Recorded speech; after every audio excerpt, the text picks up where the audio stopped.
Hello, everybody, and welcome to the Monday edition of Moohead Radio. I'm your host, a big and furry bovine. It's Victory Monday in these here parts. Not only the Browns, but the Cavaliers winning 2 straight home games. Not necessarily pretty. Can't say the Browns win was real pretty, but, if you thought the game on Saturday was difficult, you got another one that's going to be worse. And looking at the weather coming up for this coming game against New Orleans, oh my God, a high of 13 with 35 mile an hour wind gusts and snow. My goodness. So your guess is as good as mine. Who's going to be able to do what? But I guess we'll talk about that more on Friday as we get closer to that storm. Hi to everybody in the chat room as well. For me and Big Lurker UK, that's 13 Fahrenheit, which is like minus 10 Celsius, something like that. Crazy. There are so many things that happened around the league, and we'll get into that a little bit later in the program. Peter Alice is spinning in his grave watching. Oh my God! I mean, some real bizarre stuff. The Browns, for their part, this was a game of toughing it out. This is the game got worse as it went on weather-wise, and we all want to just bitch slap Cade York, but Justin Tucker wasn't looking any better, folks. Yeah, leave Cade alone. He's suffered enough. I mean, you got to wonder, whether the Browns turf is doctored in some way, because first of all, I've never really seen Justin Tucker kind of hook one like that. It just kind of died and went wide. And then his low trajectory kick, this is something we've been seeing with the Browns this year. And for somebody to block it with their wrist, not the tips of their fingers, would show you how low a trajectory kick it was. It makes you wonder what's going on. And I'm not going to tell you that Cade York is blameless, because he's all fucked up. When he's kicking from the hash, he's fucked. He's on hash. I mean, just pass him the pipe. I don't know what in the hell's he doing. And Keith is saying in some areas they're talking 60 below wind chills. Woohoo! Oh yeah, it could be Bart Starr football and Vince Lombardi. Yeah, double P. That's right. The immaculate interception. No, Red Right 88. That's the best play ever. That was. Yeah, Red Right 88. He shouldn't have thrown the ball. He was supposed to throw it away. Brian Sipe forced it into the end zone and threw it right to the guy. I mean, Mike Davis, he couldn't miss that ball. Couldn't miss it. I mean, even in that cold weather, it was thrown right to him. But some things we can say based on Saturday. One, everybody who is bitching about Deshaun Watson, I'd like to see you do what he's doing. Getting acclimated to the speed of a game and throwing accurately and doing what he needed to do to get the job done. And you can see his quickness. You can see his quick release, and imagine what it could be if the Browns, A, had wide receivers, and B, in the offseason when he gets any rapport. He's got a pretty good rapport right now with Donovan Peoples-Jones. I saw an askance statistic that since Watson became the quarterback, Donovan Peoples-Jones has caught 15 of 19 targets. Yeah, he's like putting up all pro numbers. Yeah, and that's interesting as a possession receiver, but the ball is delivered when it needs to be delivered, and it's delivered on time and at the right place. Right now, Amari Cooper and Watson are not on the same page, and that's something that has to be worked out. And Njoku, I'm not sure Njoku's ever been on anyone's right page. To be honest, never has more been said about less in my estimation. As a tight end, he's all right. He's got some athleticism, but he isn't the kind of guy. I mean, with all of his athleticism, you'd think that he would get open like Mark Andrews usually does. Yeah. You would think that, he would be able to get open by wider margins going up against linebackers. But, it seems to me like everybody else, they're covered. And that's all part of scheme issues. I wanted to address another thing here that a lot of people are talking about, and, about the problems with the running game. And we talked about Froholt. And somebody sent me, David Talevsky, in fact, sent me something that showed that there has been, from week 10 on, a decrease in the performance, not only of Froholt since he took over, but of Bitonio, and especially Wyatt Teller. And that Teller's numbers are precipitously dropping. But I wanted to point out that there's a reason for this. I mean, it's not like you want to take something after week 10. What happened after week 10? Oh, no. Am I freezing up now? Not here, but... Yeah, well, there's no reason for this thing to be doing what it's doing. I don't have YouTube open, so I don't know. All right. So if you saw, keep me informed in the chat room, because I'm getting to a point where I'm getting a little frustrated with this service. And a lot of people are. There's a lot of complaints, and I will lead the charge of the Light Brigade. Other StreamYard customers are complaining, or just... Yes, they're pissed off because the same thing's happening to them, the same exact thing. Right. And, it's only by the grace of me upping my upload capacity that we're not freezing at this very moment. But looking at statistically what's going on with the Cleveland Browns after week 10 is a change in the scheme. And I know it's all Stefanski's scheme, but they're running a bunch of shotgun formations, and when they were predominantly an under center set team, and the runs were coming off of the zone reads and were from under center. And that changes the types of plays and the type of blocking that you can do. And, to point your fingers at Wyatt Teller, I understand his numbers are down, but when we plucked him off of Buffalo's roster, he was nothing but an average offensive lineman. Yeah, exactly. Yeah. You put him in the scheme that Kevin Stefanski runs in the zone read under center, and suddenly he becomes an all-pro player. Now, he's got to get acclimated to a whole different way of doing things, as does everybody else on that offensive line. It's different, and it's going to be a learning curve with this. With that said, the Cleveland Browns ran the ball for 100 yards in the second half of the game. Yeah. And, maybe they're starting to understand that. Maybe they're starting to figure it out. We're going to need it, especially this Saturday with the horrible weather that's going to go down in Cleveland. You're going to need to block people and get through holes. And it's going to be tough. It's going to be a frozen field.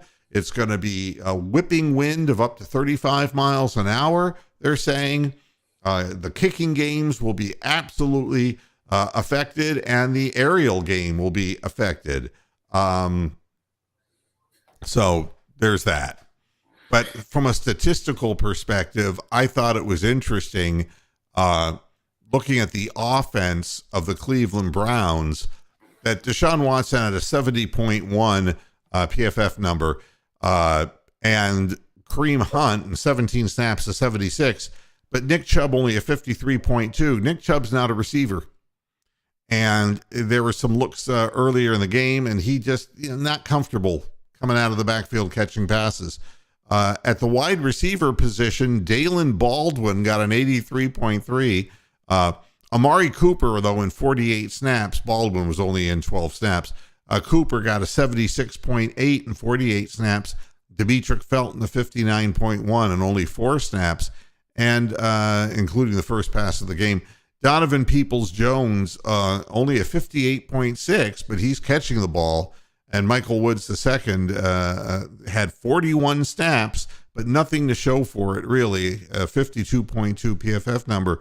and our two tight ends identical, 59.5, Bryant and Njoku. But Pharaoh Brown was in for 13 snaps as well with a 48.8. But look at the offensive line. With the second half, Joe Bitonio was at a 79.7, Wyatt Teller at a 77.3, Conklin at a 69.7. So that's three guys basically about right at 70 or over. Jedrick Wills even had a 67.8. James Hudson a 60.5, and Froholt a 59.3. And he played, every game. Every snap.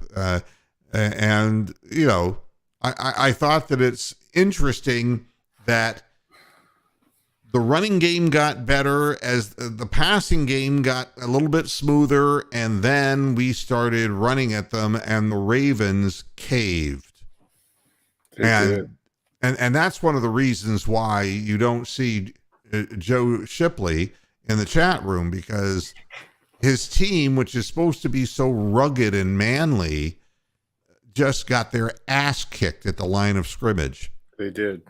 And the game could have been altogether different with Lamar Jackson. I'm not even saying that. But if they were unable to block the Cleveland Browns or to get open in their secondary, it would have meant that Harbaugh would have had to have run the ball all the time, which for some godforsaken reason he didn't.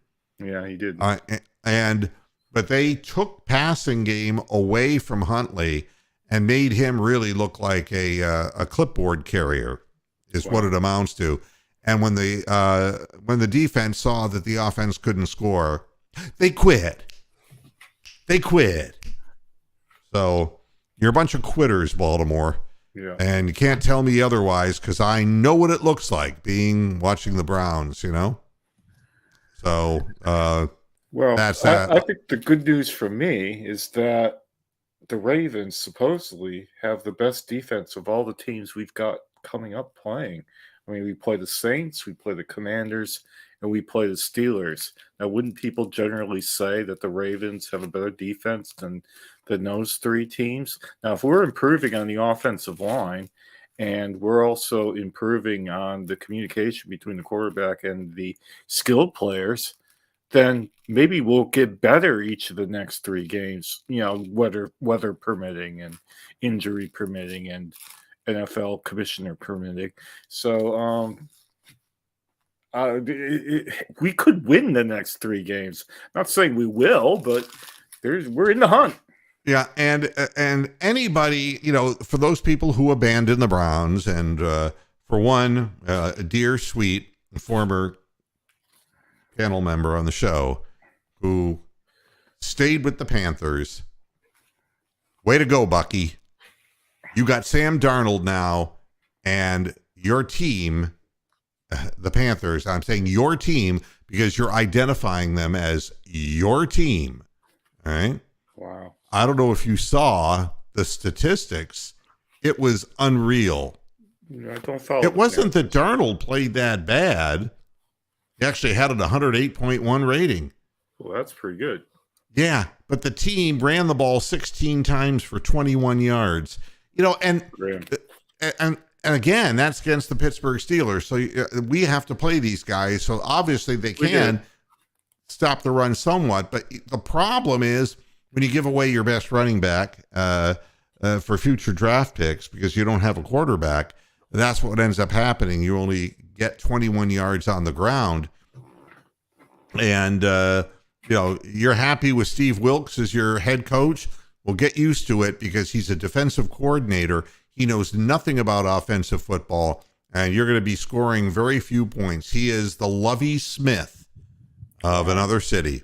That's what you got. So good luck, Bucky. You enjoy those Panthers. Now, for the rest of you who will be watching Baker Mayfield playing tonight for the Rams, that'll be interesting to see how he backs up his good performance last week. So, Well, I'll make a prediction if you want. I mean, Baker was hot and cold, hot and cold, hot and cold. We win one, lose one, win one, lose one, win one, lose three, win two, lose three. He's inconsistent as hell. So he may have a great game or he may have 10 bad passes once the defense figures out how to cover for him. Well, it's interesting. Did you know this year what quarterback has the most batted down passes? The number's 27. Oh, my brain's dead. It's late at night. I don't know. Joe Burrow. Just saying. All right. So nobody talks about that. Well, we just did. We talked about, but nobody else that gets watched. Nobody of any consequence talks about. That's exactly right. Although there are people watching this program that steal the ideas, because there was something that you or I said the other day that popped up in my feed, and I go, I fucking said that, and I forget what it was. It was identical to a comment I made.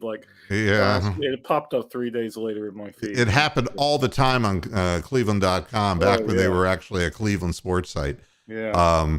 I'll talk a little bit about that in just a moment. We would give them ideas every week, and then there'd be and nobody wants to give a cow any say so, because I'm vulgar, I'm crude, and and I'm the only one who seems to realize that that Mary Kay Cabbagehead is not a Hall of Fame writer. She is really stretched out. Beyond her capacity. She really has. Taking on huge loads of work. Yes. You understand what I'm saying. I don't like the way she reports. I don't like any of the snarkiness, and no respect for that person whatsoever. And there's a bunch of Rich Eisen was right there on the list. Having to listen to him call the game, that was just if the Browns, miserable thing. If the Browns are guaranteed to win, then I'd have Rich Eisen call every single game and make him watch them, because that would be absolute hell for him. That had to be hell for him, sitting in a freezing cold booth in Cleveland on a Saturday night, watching him have to eat his words. Cats and dogs loving each other. She came out with. Now, here's the next thing. Obviously, the Bengals got off to a horrible start against Tampa Bay, and then the 92-year-old Tom Brady came out in the second half, and there should be no question that he should just stop playing. Now, this is an embarrassment, and it's a danger. There's no reason why the guy who is just the greatest quarterback, why he should subject himself to this. But I thought you know who he looks like, man? He looks like Willie Mays in the New York Mets uniform in 1973 or whatever. Yeah, misjudging fly balls and it looks like Willie Mays did, man. It was terrible. But here's a report about the dick twirling Joe Burrow. His running back Joe Mixon had zero doubt that the best was going to come in the second half. Now listen to this. We knew at some point the dam was going to break. And then the next words, Mixon told Cleveland.com. What the fuck is he talking to Cleveland.com for? Jesus Christ. They're covering them like they're the home team in Cleveland. They are. They can't stand the fact that the Browns won. They just ignore them completely, and they're there talking to the Bengals. Wow. And, they're trying to twist this thing when Brady's comment about the Cincinnati defense was, they're pretty good, as being a rip on the Bengals, and how that spurred the Bengals on to great heights. And, after the game beating Cleveland, they don't say, it is like there's, dick twirling Joe Burrow saying, hey, jump on our bandwagon, Browns fans, and being obnoxious. And, there's no even reporting. I hate it when Myles Garrett shoots his fucking mouth off. I want him to play on the field. And by the way, he had an 85.3 PFF number. He played a really good game. Yeah. And that's probably because it's cold, and he didn't have to worry about hyperventilating because, it's the warm weather that kills him and indoor stadiums that kill him. Yeah, Eisen Eisen's such a A Jets fan, so he must be nuts. He can lick my nuts. I got nothing good to say about that guy.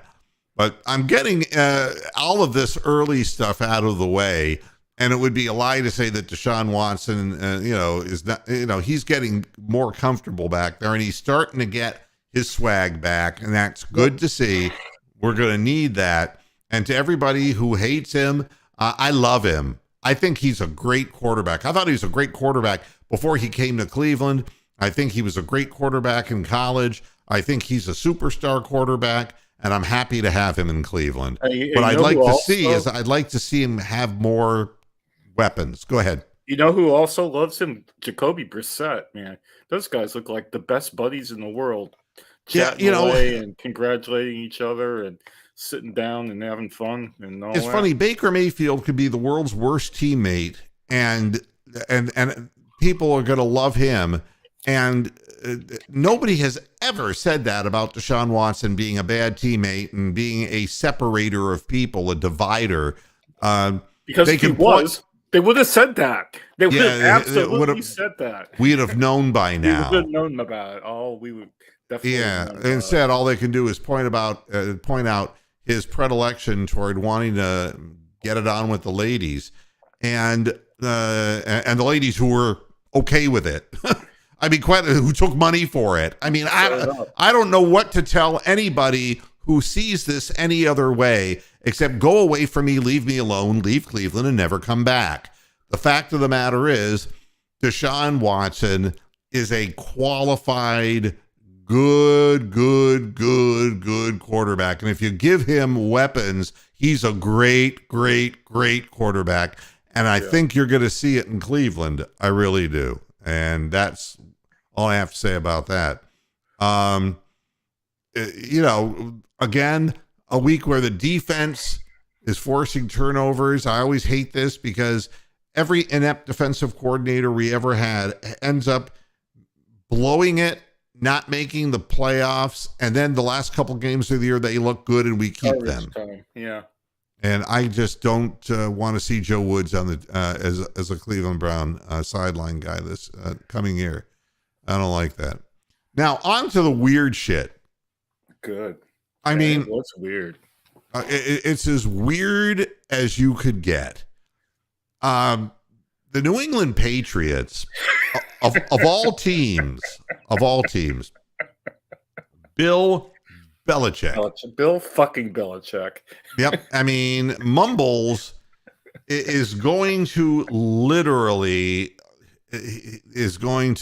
well, I guess for a lack of a better word, it's like the guy from in the movie Taken, you know? Oh, yeah. I know where you live. I know where you live. I know where your people live. I'm going to hunt you down and I'm going to kill you. You know, and you've got Jacoby Myers, who, I mean, it's bad enough when you look at the play and say, what the fuck are you doing? I mean, get down on the ground. And why did the guy lateral it to him? I mean, and how did he think that it was moving the ball forward, throwing it to Mac Jones at midfield? I don't understand. What was Mac Jones supposed to win, a foot race to get to the end zone? Yeah. I mean, he can't throw the ball because it's already past the line of scrimmage. It's fucking stupid. Only the Chewbacca defense can save him. It just don't make sense. It don't make sense. And, maybe he's a Wookiee. I don't know what it is, but and he obviously, yeah. You know what the beauty of this was? I mean, you looked at it and you said to yourself, boy, either he has an aptitude problem or, he thinks that Jacoby Myers is all powerful. And the thing that killed me was not just the play, but that you're playing for Bill Belichick, who has zero tolerance for this sort of thing. Has he been cut yet? Wait a minute. Bill Belichick, here you go. I talk about Bernie Kosar. Bernie Kosar is he's Bernie Kosar is not able to play well anymore. He's lost his timing, and we're going to play Todd Philcox. When he's done with you, folks. And here you have Jakobi Meyers, and in the flash, blink of an eye, throws the ball backwards to midfield. And after the game, it was just trying to do too much, Jakobi said. Trying to be a hero, I guess. You want to get Bill Belichick. I know where your family lives. I know where you live. I'm going to kill you all. I mean, this guy has got big fucking cojones. He must not respect his paycheck. I mean, the worst thing that you could say, I guess I was trying to be a hero. And this is a coach who, if he had a hero, would cut his legs off to make him look smaller than himself. Yeah. That's who Bill Belichick is, I don't know, but it's the ultimate. And I think Bill Belichick is going to turn into Liam Neeson. I really believe it. Well, he looked pretty angry enough walking off. Oh, my God, the scowl on him. I don't think I've seen anybody that angry who didn't actually throw things like Ken Dorsey did in the booth a few weeks ago. Yeah, I could just see the presser after the game. It's like, Coach Belichick, I'm here because I have to be here. The whole thing was just so fucked up. And the fact that, and then the whole thing, I mean, it's like building a house on a bad foundation. The whole idea of throwing the ball backwards like that to Mac Jones, who's not supposed to be able to catch it. He's supposed to be able to throw it. And the guy intercepts it and just trucks him. Yeah, he looked like the Fat Albert cartoons. He looked like Fat Albert, little kids trying to hang on, trying to tackle him. I have so much fun doing this show because it's like, of all the stupid things you could possibly think of, and we were involved. It wasn't the Cleveland team anywhere near that game. It had nothing to do with it. You know what Cleveland incident I thought of, like, instantly after I saw that? Oh, wait a minute. It's going to be somebody doing something absolutely incredibly stupid. Go ahead, tell me. Oh, I'm surprised you didn't get it, because I thought straight away J.R. Smith in the first game of the finals. Oh, the timeout. The timeout. Oh, but even this was even more stupid than that. Yeah. I mean, that was like a mathematical thing. This was just a total judgment thing. I mean, if this guy had, if Jakobi Meyers, is that his name? if he pulled his pants down and played with himself in the middle of the field, that's the kind of error in judgment we're talking about here. Yeah, it's the fuck one goat theory. The fuck one goat theory. Yeah, he's done. Fuck just one goat. One goat. It's all over. Now, the Washington Commanders, it's like the NFL can't let anything good happen to them because we cannot reward Daniel Snyder, okay? They must hate them. They just cheated for the New York Giants. Just blatantly cheated. They hate them. I mean, it took everything that they had to get the Giants to win.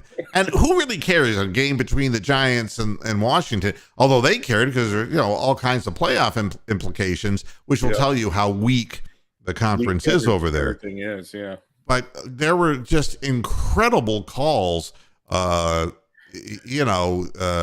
illegal formation penalty, which is the worst of the bunch. Terry McLaurin, there's a name everybody knows, that nullified the 1 yard Brian Robinson touchdown with 1:03 remaining in the game. The thing that was weird, McLaurin actually talked to the official. Get this. McLaurin was upset because he said he didn't line up differently than he had at other times in the game. On the replay, the official on that side motioned to McLaurin that he should move up. Fooled ya. So McLaurin scooted up. When I moved up, I checked to see if I was good, and he said I was good. McLaurin said, I'm not trying to get fined. We had other opportunities. For it to come down like that is tough. And get this, McLaurin could be seen giving a thumbs up sign to the official on the replay. He said he heard the official say he was okay. But he also said he can't leave it up to the officials because they're paid.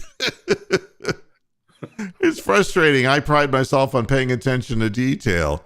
He fooled him. The official tricked him. Hey, move up. Whoop, flag. What an asshole. Referee John Hussey, that would be more like, I'm not going to go there, said he didn't see any exchange between McLaurin and the official before the snap. And this is what referee John Hussey was doing. You could see it on the replay. Okay, so, he didn't see or hear anything. And it's unbelievable. Wow. Nobody likes Washington, though. Not even Washington, so. Now, get this. Here is what Hussey said. What I was told, what has been confirmed, is that the ball was snapped at the half-yard line, and he was lined up a yard back at the 1.5-yard line.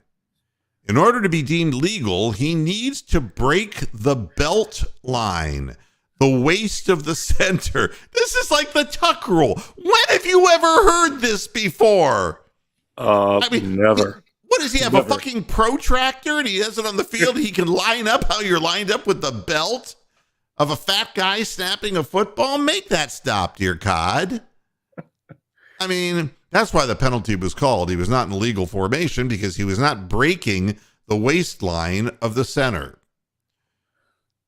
And then that wasn't enough. 2 plays later on 4th and goal, Taylor Heinicke scrambled around, lofted a pass to Samuel in the middle of the end zone, and corner Darnay Holmes was behind Samuel.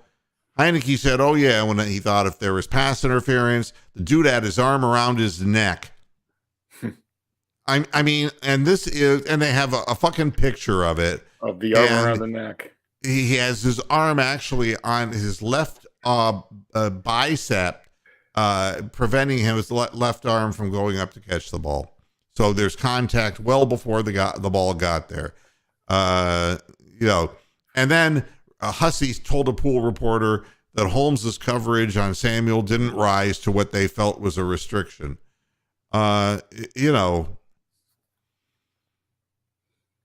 And of course, Brian Daboll said, no, our guy made a good play. You wouldn't know a good play if you saw Brian Daboll. You know what Brian Daboll is? What? I know where you live. I remember what he did in Cleveland, and honest to God, this is the Liam Neeson show. I'm done with these people. Oh, that was like 10 years ago. Make it stop. That was a long time ago. And then if you haven't heard enough yet, Rebecca Black was Friday. Well, Saturday is the head coach of the Colts. And why he's the head coach of the Colts, nobody seems to know. He had a great game, didn't he? Oh, my Lord. I mean, and Matt Ryan is like, let me get this straight. You want me at my age, 36 years of age, to sneak the football in the most important part of the game instead of kicking a field goal and winning the game. Is that what you're telling me? Yeah. And Saturday was like, I do it again.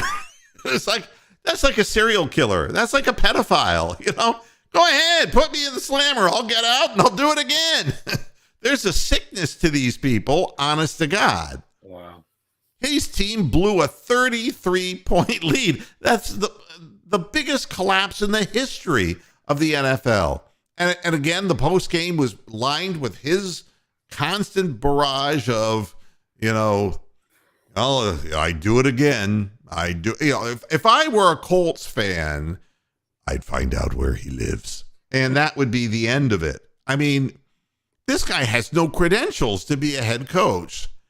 It's Well, an amazing stat I saw about that is that the Minnesota Vikings, the beneficiaries of all this, they're like what 10-3 or Oh yeah. 11-3, something like that.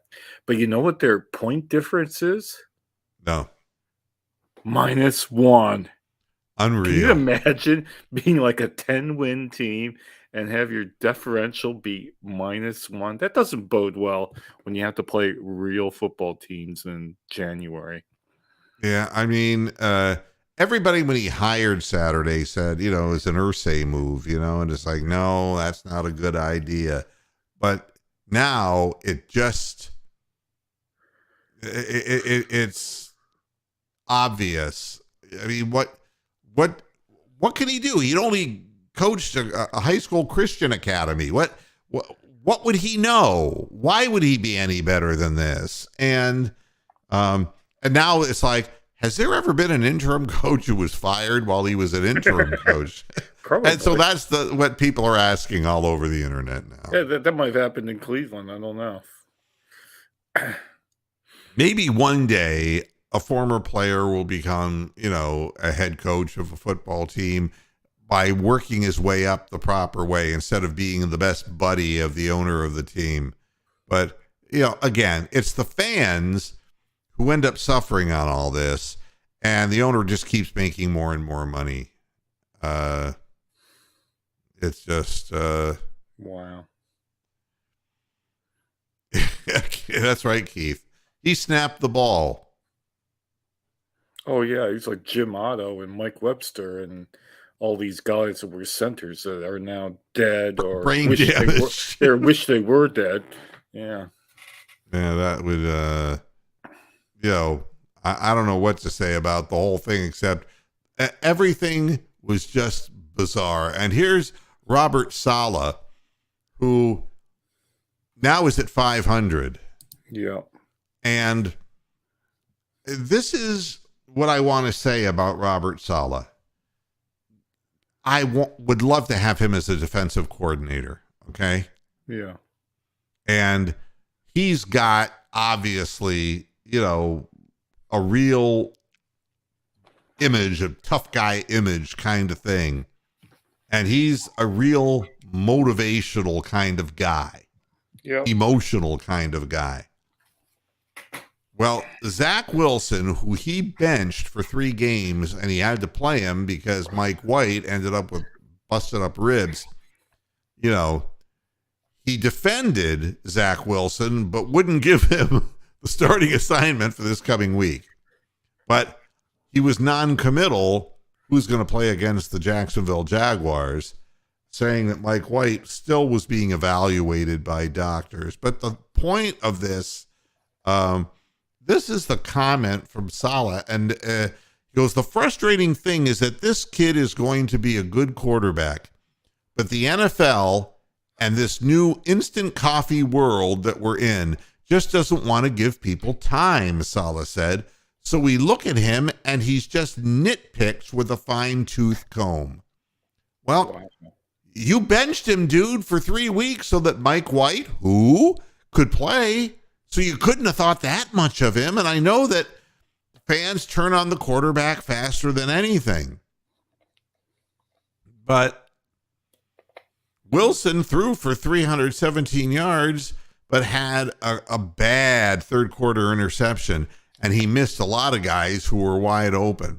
The Jets, who were 7-4, are now 7-7. They have no margin for error in the playoff race. This is the kind of thing when a coach is a driver, a motivator, a yeller, a screamer, that you can lose a team. And I've seen it before, and I know that everybody felt very strongly coming out of San Francisco that this guy was going to be a good head coach, and maybe he will. But they double down discipline-wise, and they really hammer away. And in the NFL, it doesn't work. Well, he might be one of those guys that comes out better the next team he goes to, after he gets fired from the Jets. He might look, Jim Harbaugh couldn't be a successful coach of the NFL. I mean, because he just lost all of his veteran players because of that OCD thing he's got going on. And you could only whoop and scream hallelujah and roll on the floor so many times, and the players have seen that act.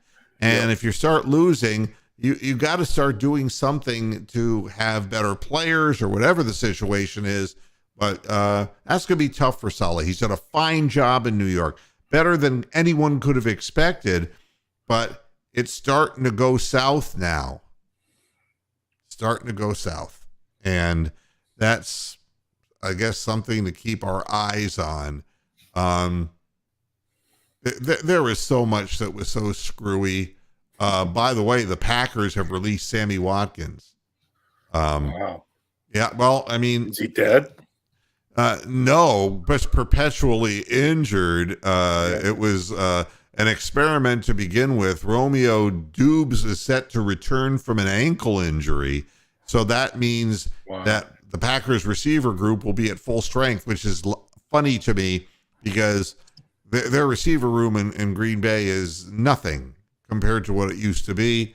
And Aaron Rodgers doesn't really have anybody to throw to. But the Sammy Watkins thing, just there's a guy who started out his career, we remember, and Sammy Watkins will be close in the heart of Renee. Clemson boy. That's right. And I remember when people were talking about whether he was a first-round pick or a second-round pick, and it was the lack of speed.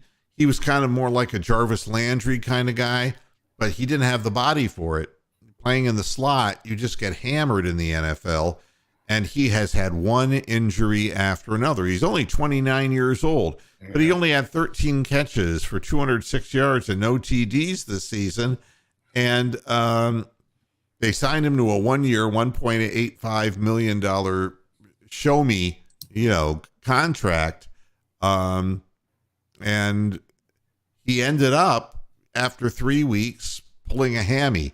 He just can't stay healthy, and he never amounted to what people thought he was going to be in the NFL. He had a couple of good years, but he never really broke the plane to be that step up.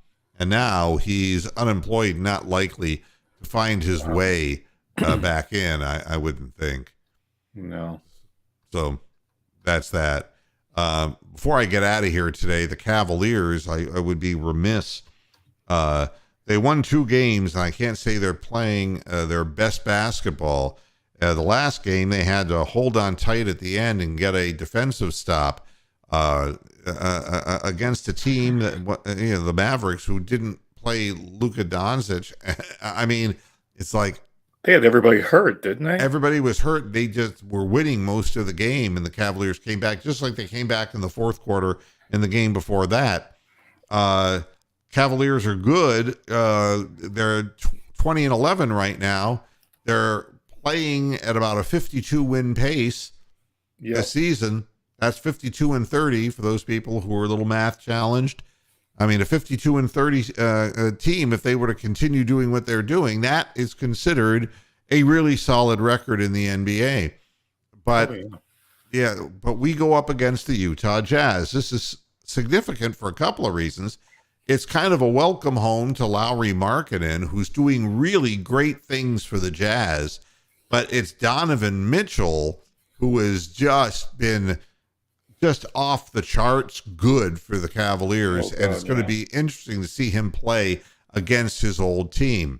Colin Sexton is hurt. He's got a hamstring, a right hamstring problem, and he's not going to be playing. Olynyk is not going to be able to rip anyone's shoulder joint. Out, yeah. Yep. He's injured, and so he won't be playing. And I wish Kelly Olynyk, somebody would poke him in the eyes and blind him, the son of a bitch.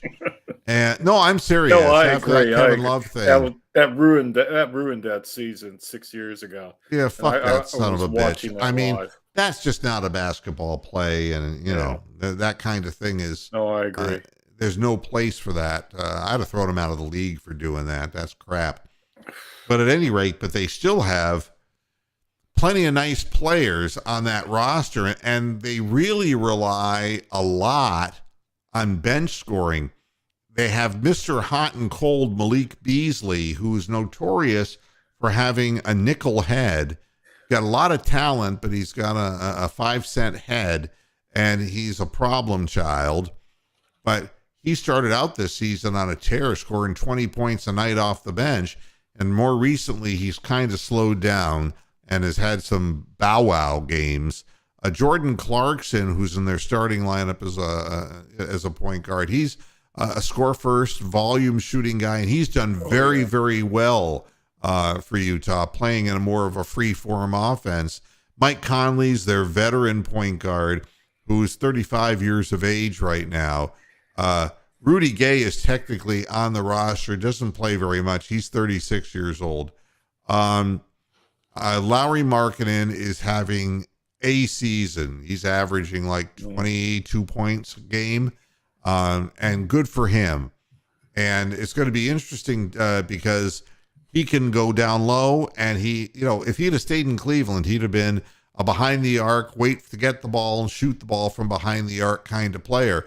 In Utah, with the more free-form offense, they're playing up and down the court, and they score a lot of points.